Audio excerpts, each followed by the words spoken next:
In the previous lecture, we saw the rise of Augustus. We saw how a young, adopted son of Caesar outsmarted some of the greatest minds of the Roman state had to offer. He and Mark Antony briefly allied in the Second Triumvirate to avenge the death of Caesar, but their alliance was short-lived. While Antony ruled in the east, Augustus ruled in the west. This dichotomy, and Antony's love for Cleopatra and Alexandrian life, allowed Augustus to lure the Roman elites away from Antony. After a brief war which culminated at the Battle of Actium in 31 BCE, followed by the suicide of Antony, Augustus became the sole ruler of Rome. In this lecture, I want to speak a bit more about the reforms Augustus instituted. We spoke briefly in the last lecture about Pax Romana, or Roman peace, a period of stability that Augustus brought about. During this period of peace, Augustus was able to reform the Roman state and make necessary changes that set it up for its full transformation into an empire. These reforms are roughly categorized into a few forms: moral, bureaucratic, financial, architectural, and religious. In this lecture, I want to highlight the moral, bureaucratic, and architectural reforms in particular. Perhaps one of the more familiar reforms Augustus introduced were his moral reforms. To understand these reforms, we need to discuss Rome's state during Augustus's lifetime.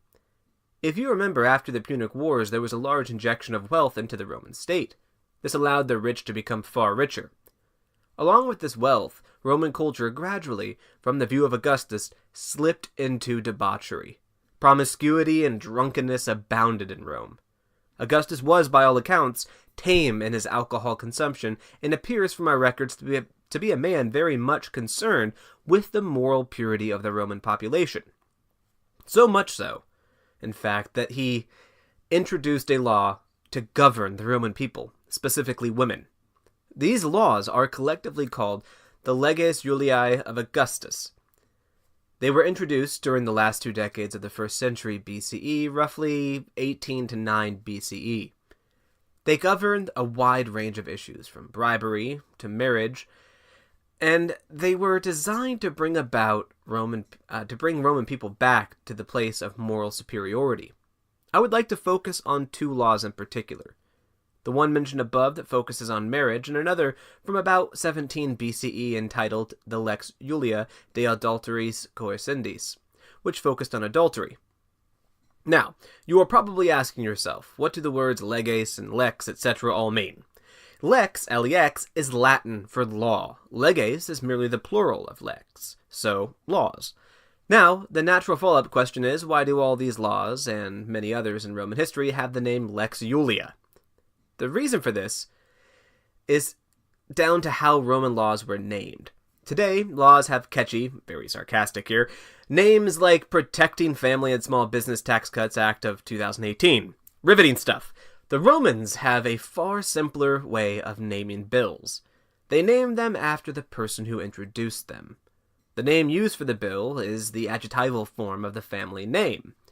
Because Augustus was adopted into the Julian family, the laws he introduced into legislation were known as the Leges Juliae, collectively, or the Lex Julia individually.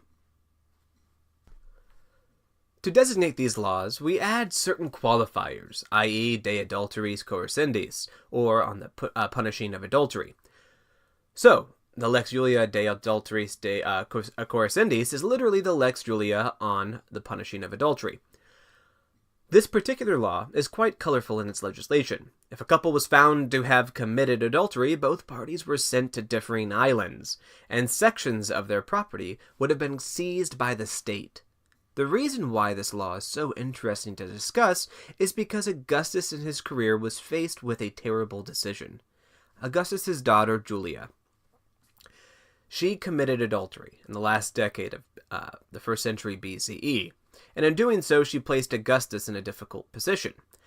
He could either allow her to break the law, or be an integral ruler and punish her.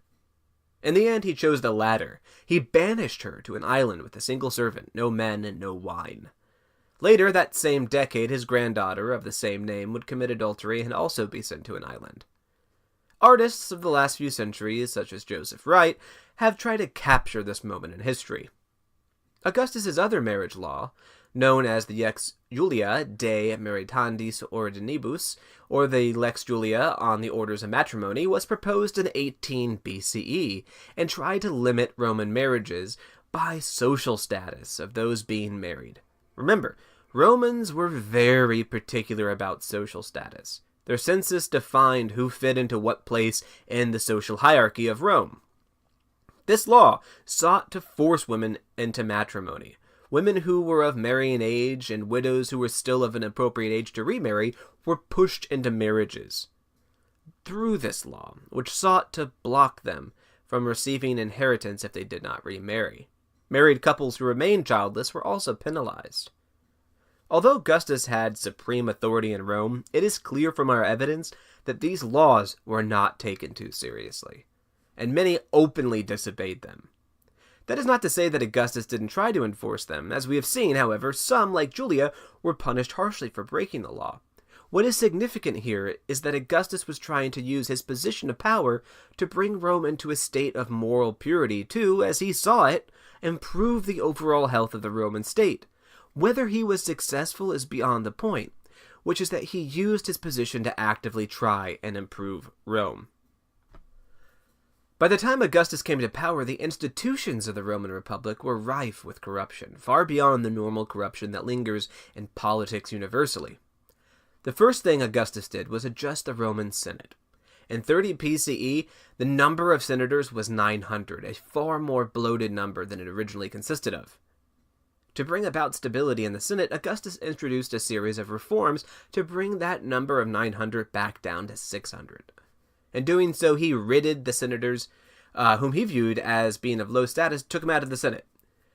To keep the numbers low, he also introduced legislation that prohibited those of low standing or wealth and those convicted of crimes to enter the Senate. In addition to his changes to the Senate, Augustus also provided a complete overhaul to how Rome managed itself and the Italian peninsula.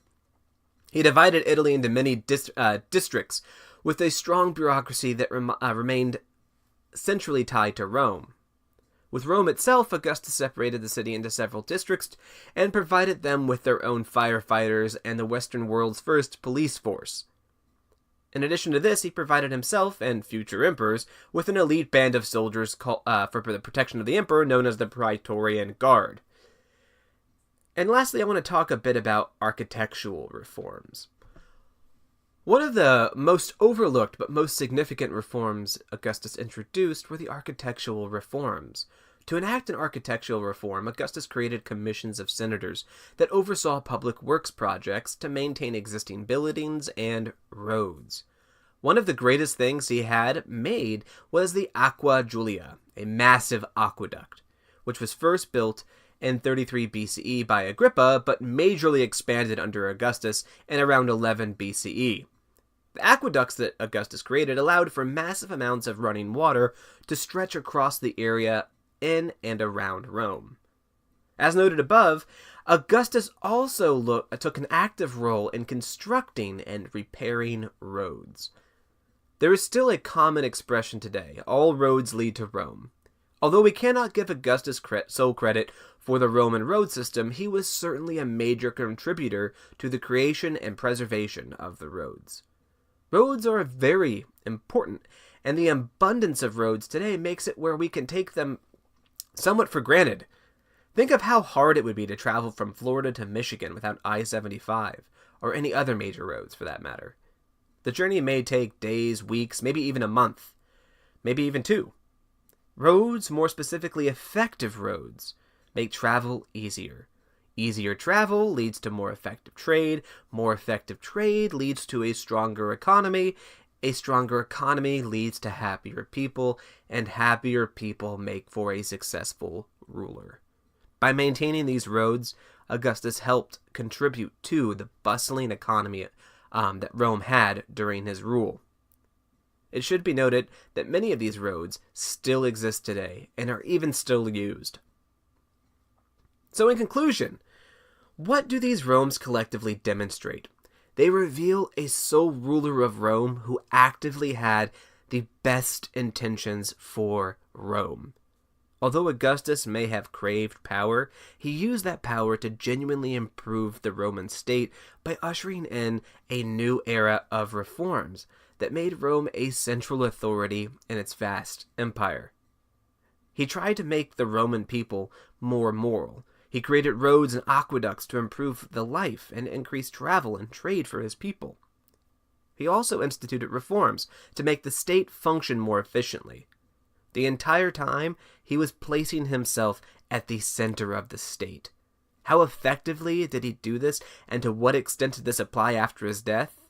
In the next lecture, we'll explore these questions.